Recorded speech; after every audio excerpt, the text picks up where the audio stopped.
Hello, everyone, and welcome back to the My Football Writer YouTube channel for the very final match reaction of the Championship season for 2024-25. Norwich City signed off in relatively decent style. They beat already relegated Cardiff City by 4-2, albeit the Bluebirds were playing with 10 men for 75 minutes due to Callum Chambers being sent off for a denial of a goal-scoring opportunity for Josh Sargent, who didn't end up on the score sheet at all, which is quite bizarre considering Norwich scored 4 goals. Marcelino Nunez scored the first and second, which we'll get onto all of them in just a second. The third was tucked away by Borja Sainz, and the fourth goal, a thumping header from Shane Duffy, City's number 4, getting the fourth. Cardiff, both goals came through Selach, one a penalty, which we will get onto. It felt quite needless to give it away. It felt quite avoidable. He scored the second following the usual suspect defending from Norwich City on set pieces, but we haven't got to worry about them doing that for quite a while now that the season is over and pre-season won't begin again until around July. Players won't be back for training until sort of probably the middle of June, I'd assume. But let's just go on to the game and how it sort of panned out. So the first 10 minutes, Norwich were really poor, very open defensively. It felt as if that they were going to concede. It's sort of, you were just waiting for the inevitable goal for Cardiff, especially with how Norwich have been as of late and how they finished the season. You look at even today, 2 wins in 12 matches for Norwich is absurd. I think it's 3 wins in 16, I want to say. Correct me if I'm wrong, but no, just it felt as if Norwich were destined to go a goal down. They were really on the back foot. Angus Gunn, in his 171st and potentially very last ever Norwich City performance, made 3 really good saves within the first 10 minutes to keep the scoreline level. And Chris Gorer made a perfect point of it in his commentary for Radio Norfolk, and I completely echo it. Norwich, after being on the back foot, giving away a lot of chances, then with their first shot on target, go and score. And how many times have we seen Norwich been on the other end of that, where they dominate games, they try really hard to score, they get really unlucky, and they just concede through one opportunity for the opposition. So they sort of hit Cardiff with a sucker punch that Norwich have been a victim of a lot this season. And it was a really neatly worked goal in the end. A pullback from Stacey, who played the game mainly as a right winger, was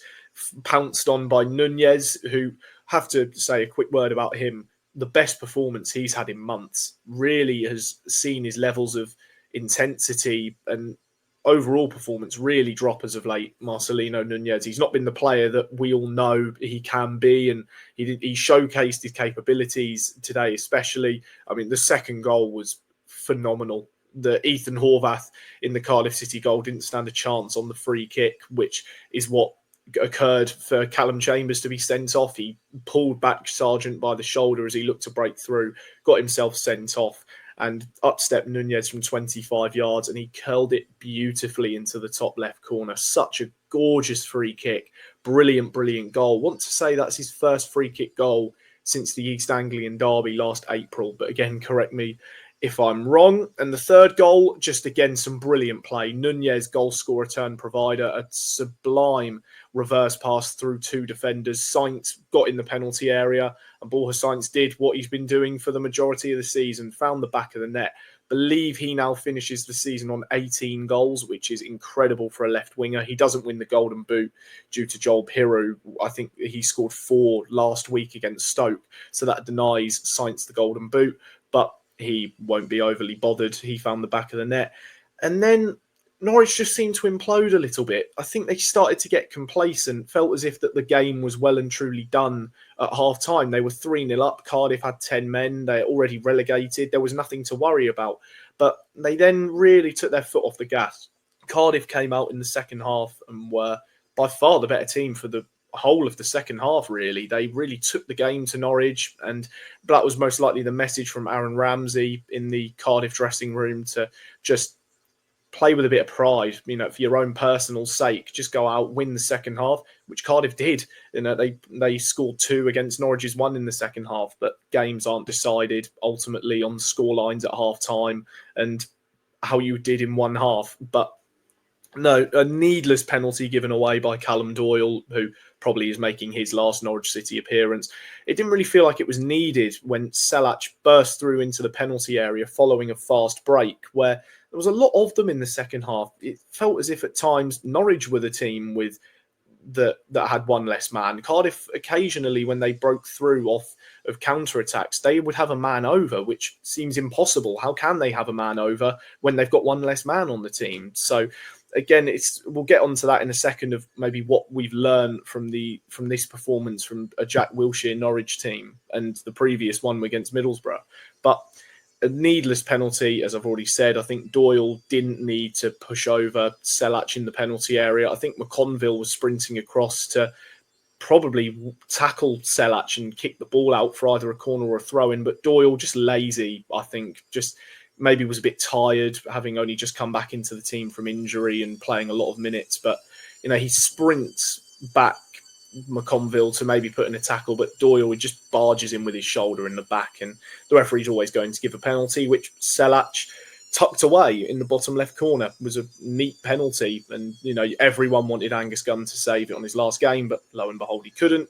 And it's annoying because you felt Norwich really deserved a clean sheet based off how they had played up to that point. But even after the penalty, didn't really feel like that was the wake-up call that they needed. They still went on and didn't really do overly much throughout the rest of the game, sort of in or out of possession, just still probably thinking, oh, well, it's 3-1 anyway, the game's still done.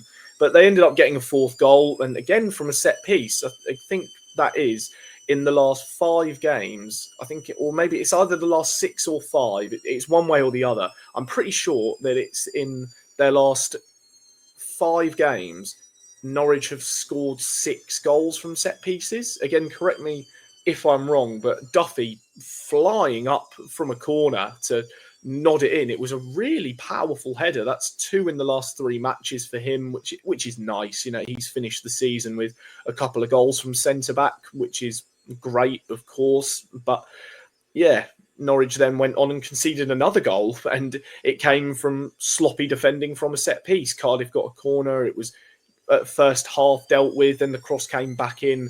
A few too many defenders sort of ball watching as such, which allowed Selach in, and he volleys it into the surface and beyond Angus Gunn. And he got himself a brace, I believe, for him as well. 8 goals in 22 appearances, or maybe 9 because of the brace. But no, he had a good half spell with Cardiff. Ultimately, his goals couldn't keep them up because, well, as I've said, they were already relegated before the game even kicked off at 12:30 this afternoon. But overall, as far as a performance is concerned, we haven't really learned anything more that we didn't know about this Norwich team with under Jack Wilshere in this game. It felt for a lot of fans this was in his second audition, really, to try and make a case for being the next permanent head coach of Norwich City.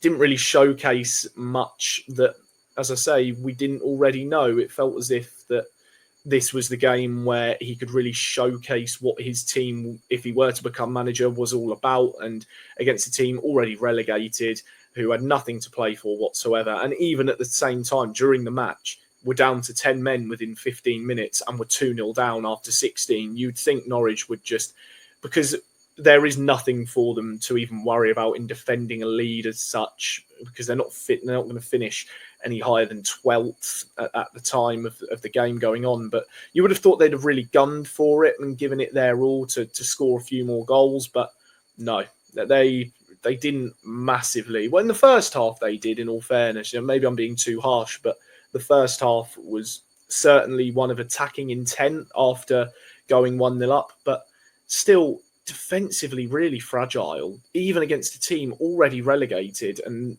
who had a man less, still conceded 2 goals and still looked fragile defensively. Didn't really look like that they were all that switched on at times. Maybe that is because, it is a long old season. We've played a lot of games sort of over the last 2 weeks as such. And, players are, maybe their mentality isn't all there. They think, oh, it's just one more game. We're in a bad run of form. We can just get it out of the way and really not have to worry about putting in that big of a performance. Maybe we should because it's at home. But no, just what we've known all season. Norwich end up the second top scorers in the league, which, again, today, they showed that they are more than capable of scoring plenty of goals. They scored 4, which is great. Even in their game against Portsmouth, they scored 3 goals and they lost 5-3. But on the other side of the coin, Norwich is still so weak defensively. Really, so many danger signs we've seen all season. Norwich conceded over 60 goals this season, which for a team who, I've said it before and I'll say it again, this 3-year plan of being a Premier League or an aspiring team to get in the Premier League, this year, all we've learned massively is that Norwich will score plenty of goals, but defensively they're really, really weak. They just, even as I've said a few times already, I'll sound like a broken record, but Cardiff had 10 men and Norwich at times were being hit on the counter where the opposition looked like they had the man over, which is just, it's not, again, maybe I'm being harsh. It isn't exactly inexcusable, and it is, it's not really where, there is no defence for them, but that is arguably quite a big concern. If you still, against a side who genuinely have got absolutely nothing to play for. So Norwich didn't either, in all fairness, but you're playing a team who weren't gunning for anything. Morale was probably quite low amongst their group, but credit to them, even with 10 men, they really came out and gave it a good go, Cardiff. I have to definitely give credit to them and Aaron Ramsey's game plan.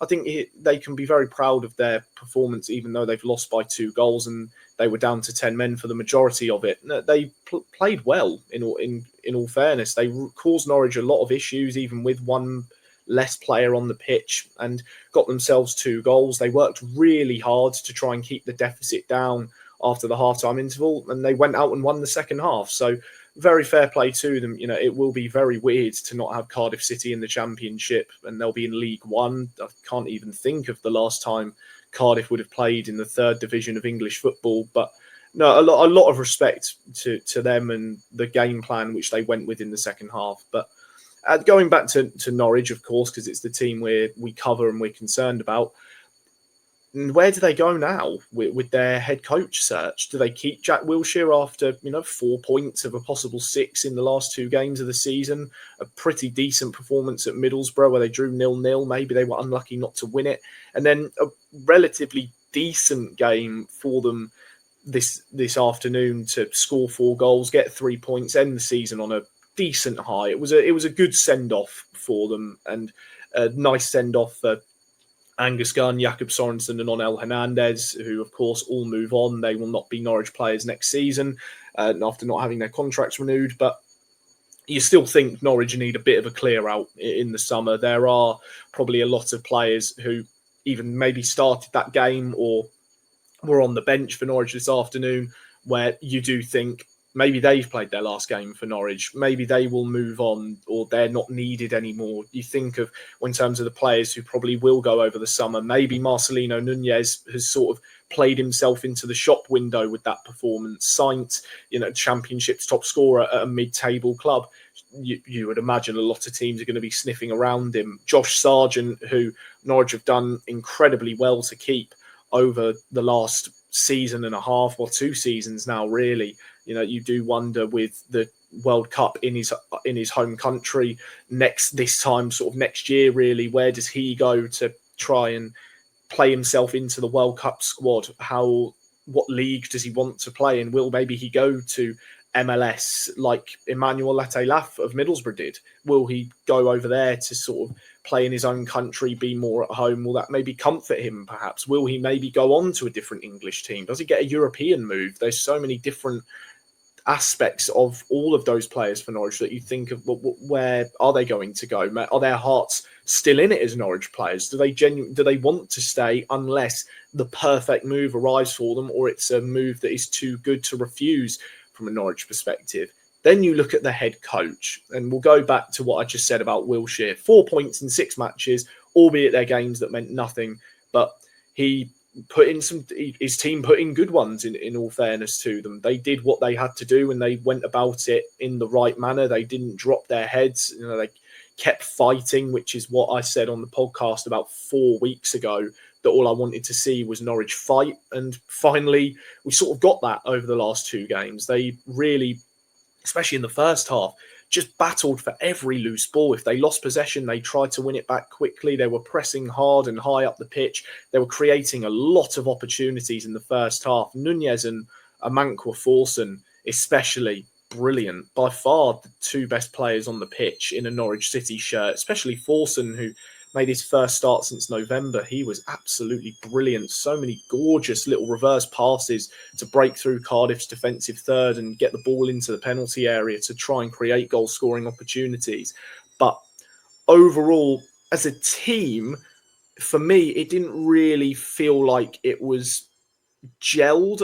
Not really that I think that Norwich didn't have any team chemistry amongst each other. Of course they did. They've nearly played 50 games altogether this season, but for me, it felt like maybe a few individuals, shone amongst others. Of course, that happens in pretty much every match of football you know that you watch. But I feel like a few players there were upping their levels, maybe to put themselves in the shop window, because this was the last chance for them to put on a show, or maybe they were doing it to genuinely give the fans one last hurrah and a good send off for them to be a little bit more excited about next season. But as far as that's concerned, for myself personally, I hate to be a Debbie Downer and sort of be the pessimist here as such with some of the points I'm making. But again, we've not really learned a major different lot with these last two performances to what really we already knew with Norwich, as I've already sort of covered. I'm more than happy that Norwich are scoring loads of goals. That of course in football, score more goals than the opposition, you win the game. I don't mind that at all. We can win 6-5 for all I care. We're winning games, but defensively, there is a major alarm bell on that, and I think a lot of work will need to be done over the summer. Jack Wilshere addressed that himself in his post-match press conference, saying that he was more than happy with the performance, and because it's 3 points and you sign off in a good manner, but there are elements that he wants to look at in his player debriefs, look at where Norwich are doing some things well and where they're not doing, and when maybe they're not doing so well. Johannes Oftorap even said that in many post-match press conferences in his tenure. There were things he was very happy with and there were things he wasn't so happy with. But no, it's, there is such a stark contrast between attack and defence with this Norwich team. And you look at the fact maybe Sargent and Sainz are going to go, and that's about 30 to 35 goals of this Norwich team stripped away. And then you look at the defence that's still here, and Callum Doyle won't be here next season unless Norwich miraculously sign him. But over 60 goals conceded is poor for any team in any division, in any league position. That is major concerns. That is what Norwich need to look at the most over this summer, is just how can they strengthen that up. And maybe they'll do that over pre-season with training, whoever the manager is. If it is Wilshere to come in, I guess the benefit of that is that he knows the players as such. He's worked with them, and it will probably be a somewhat similar style to what Johannes Oftorap had, so it wouldn't be a major change. But then do Norwich maybe need a championship manager with more experience who can get the best out of them? And in scenarios like they had against Cardiff this season, where they were 1-0 up in the 89th minute and they ended up losing the game in added time, do they need someone who just knows the championship well, who can stop that from happening and get these mistakes out of players through coaching and one-to-one talks maybe? But no, it'll be very intriguing to see what Norwich now do over the summer, because they've ended the season poorly, even though they picked up nearly maximum points in their last two matches under an interim head coach. They really didn't end it in good fashion. But as an isolated result and game, there were plenty of things to be happy about. It's 3 points. We've scored 4 goals and we've signed off well. It's the third season in a row Norwich have played a team already relegated, and it was third time's a charm because they finally beat a team on the final day already relegated. And really nice to see the reception for Gunn when he was substituted off, and the reception for Onel and Lungi when they came onto the pitch. So, no, a good day in isolation for Norwich. 3 points is always nice. They finished the season in 13th, and they finish it with a relatively all-right performance in a 4-2 win. But they're still in that performance, you can tell where Norwich need to improve. And whoever the head coach is, I wish him a lot of luck, because it's something that doesn't just change overnight. But no, it was okay. You know, we'll take it. A 4-2 win, it's good, but